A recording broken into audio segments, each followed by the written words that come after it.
जंग-ए बद्र का वाक़या हिंदी में। दोस्तों, आज हम बताने जा रहे हैं 2 हिजरी से ही रमजान के रोजे फर्ज किए गए और रमजान की 17 तारीख को यानी 13 मार्च सन 624 को इस्लाम की पहली जंग लड़ी गई, जो कि जंग-ए बद्र के नाम से जानी जाती है।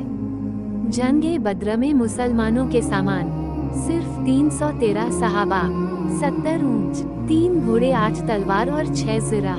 लश्कर-ए-कुफार के सामान 1000 अफराद, आदमी, 700 ऊंट, 100 घोड़े, 950 तलवार और 950 जिरा। जंग-ए बद्र में सहाबा इकराम की हालत। इस्लामी लश्कर के पास खाने पीने का सामान न था। किसी के पास 7 तो किसी के पास 2 खजूरें थीं। मुसलमानों के पास एक भी खेमा नहीं था। सहाबा इकराम ने खजूर के पत्तों और टहनियों से एक झोंपड़ी तैयार करके हजूर अक़दस नबी करीम सल्लल्लाहु अलैहि वसल्लम को उसमें ठहराया था। आज उस जगह पर मस्जिद बनी हुई है। जंग-ए बद्र में कुफार की हालत। कुफार के लश्कर में खाने पीने का सामान बड़ी कसरत से था। रोजाना 11 ऊंट ज़बह करके खाते थे। कुफार के लश्कर में ऐश व इशरत का सामान भी काफी तादाद में था। जब वो किसी पानी के किनारे पड़ाव करते तो खेमे लगाते थे। उनके साथ गाने वाली तवाइफें थी।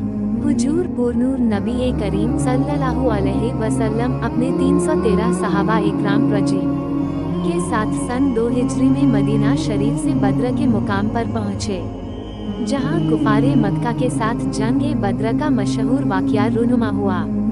जब आप लोग बद्र के मुकाम पर पहुँचे तो रात हो चुकी थी। उस वक्त अरब के कायम करदा अकायद के तहत ये तय पाया गया कि सुबह जंग होगी, लिहाजा रात भर आराम किया जाए। फिर एक जानिब मुसलमानों के लश्कर ने पड़ाव डाला, जबकि दूसरी जानिब कुफार अपने लश्कर के साथ ठहरे। हालांकि अगर ये मालूम हो जाए कि सुबह जंग होने वाली है तो मारे खौफ के नींद कहाँ आएगी। सहाबा इकराम राज़े तो शहादत पाने की खुशी में और जज्बा-ए ईमानी से सरशार वैसे भी न सो सके। सुबह न जाने किसकी किस्मत में जामे शहादत नोश करना लिखा हो, मगर अल्लाह ताला ने सारे इस्लामी लश्कर को सुकून की नींद मुहैया की। इससे पहले सहाबा-ए इकराम कभी ऐसी पुरसुकून नींद न सोए थे। उधर अल्लाह ताला की कुदरत कामला से कुफार पर रात भर खौफ तारी रहा, जिससे उनको सारी रात नींद न आई। फिर अल्लाह ताला ने मुसलमानों के दिलों में कुफार के लश्कर को इंतहाई कम कर दिया, जबकि कुफार के दिलों में ये खौफ डाल दिया जैसे वो 313 न हो बल्कि 1000 हो। सुबह हुई। हुजूर नबी करीम सल्लल्लाहु अलैहि वसल्लम की इक्तिदा में सारे सहाबा इकराम रजी ने नमाज फज्र अदा की और नमाज अदा करते ही नबी करीम सल्लल्लाहु अलैहि वसल्लम ने सबसे कहा, अगर ऐसा हो जाए कि अल्लाह रब्बुल इज़्ज़त की जानिब से 1000 फरिश्ते तुम्हें जंग में साथ दे तो कैसा रहेगा। ये सुनकर सहाबा इकराम रजी मारे खुशी के झूम उठे।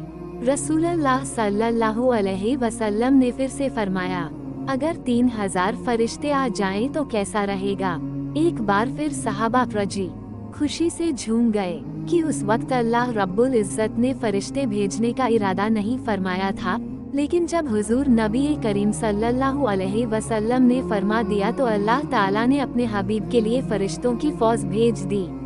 इधर जब जंग शुरू हुई तो अल्लाह ताला ने फरिश्तों को हुक्म दिया कि जाओ और असहाबे बद्र के साथ जंग में कुफार से लड़ो, और ऐसे जाना कि तुम्हारे हाथों में तीर और तलवार हो, जंगी लिबास में जाना। अल्लाह ताला का हुक्म पाते ही फरिश्तों की जमात सरदार मलाइका हजरत जिब्रील अलैहिस्सलाम की क़ियादत में असहाबे बद्र के साथ कुफार से जंग करने के लिए आ गए, और ये जंग मुसलमानों ने फरिश्तों की गबी मदद से आसानी से जीत ली। इस जंग में कुफार के कई सरदार मारे गए, जिससे उनके लश्कर की कमर टूट गई और बहुत से कुफार को कैदी बना लिया गया। फिर जब कैदियों को सामने लाया गया तो नबी करीम वक्त ने सहाबा इकराम रजी से पूछा कि इनके साथ क्या किया जाए। सब लोगों ने अपनी अपनी राय दी। कुछ ने कहा कि इनको कत्ल कर दिया जाए, जबकि कुछ सहाबा ने कहा कि इनको गुलाम बना लिया जाए मगर कुर्बान जाऊं रसूलुल्लाह सल्लल्लाहु अलैहि वसल्लम पर। आप सल्लल्लाहु अलैहि वसल्लम ने ये फैसला सुनाया कि उन कैदियों से फायदा हासिल करके उन्हें आज़ाद कर दिया जाए। सुभान अल्लाह, क्या बात फरमाई है आप सल्लल्लाहु अलैहि वसल्लम ने। लोग उनको मारने की गरज से आते थे, लेकिन आप अपनी बना लिया जाए मगर कुर्बान जाऊं रसूलुल्लाह सल्लल्लाहु अलैहि वसल्लम पर। आप सल्लल्लाहु अलैहि वसल्लम ने ये फैसला सुनाया कि उन कैदियों से फायदा हासिल करके उन्हें आज़ाद कर दिया जाए। सुभानअल्लाह, क्या बात फरमाई है आप सल्लल्लाहु अलैहि वसल्लम ने। लोग उनको मारने की गरज से आते थे, लेकिन आप अपनी रहमत बाकरम के सदके उन्हें छोड़ देते थे। जंग खत्म होने के बाद सारे फरिश्ते वापस चले गए। मुस्कुरा कर जवाब दिया, जब जंग के बाद जिब्रील अमीन अलैहिस्सलाम तमाम फरिश्तों को लेकर चले गए तो अल्लाह ताला के हुक्म से आसमान पर फरिश्तों ने उन्हें अंदर आने से रोक दिया और फरमाया कि तुम जिस मकसद के लिए गए थे उसके बिना वापस कैसे आ गए। ये सुनकर जिब्रील अलैहिस्सलाम ने फरमाया, हम तो जंग में सहाबा की मदद करने के किए गए थे।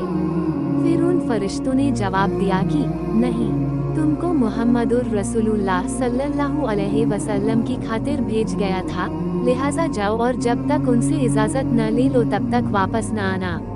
इसी वजह से जिब्रील अलैहिस्सलाम मेरे पास आए थे और उस वक्त हम नमाज अदा कर रहे थे। मैं नमाज में बोल नहीं सकता था, इसलिए मुस्कुराकर मैंने उन्हें इजाज़त दी कि हाँ अब तुम सभी जा सकते हो। माशाअल्लाह। क्लोजिंग। उम्मीद करते हैं आपको ये कहानी पसंद आएगी। हमारे चैनल को सब्सक्राइब करना ना